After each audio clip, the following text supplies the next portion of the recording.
আসসালামু আলাইকুম। আজ রমজানের পঞ্চম দিন। আমরা কি জানি রাতের শেষ তৃতীয়াংশ বা সেহরির সময়টি মহান আল্লাহ তাআলা সরাসরি আমাদের ডাকতে থাকেন, অথচ আমরা এই সময়টি কেবল খাওয়ার পেছনেই পার করে দিই। রমজানের সেহরির সময়টি দোয়া কবুলের শ্রেষ্ঠ সময়। মাত্র 3টি কাজ আপনার জীবন বদলে দিতে পারে। 1. 2 রাকাত তাহাজ্জুদ।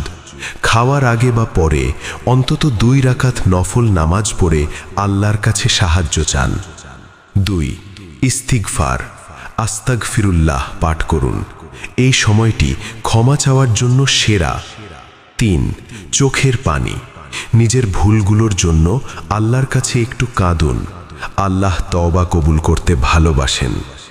নবীজি সাল্লাল্লাহু আলাইহি ওয়াসাল্লাম বলেছেন, তোমরা সেহরি খাও, কারণ সেহরিতে বরকত রয়েছে। খাওয়ার পাশাপাশি এই বরকতটুকু যেন আমরা আমল দিয়েও অর্জন করতে পারি। আজকের পঞ্চম রোজায় আপনি কি তাহাজ্জুদ পড়েছেন? উত্তরটি কমেন্টে জানাতে পারেন।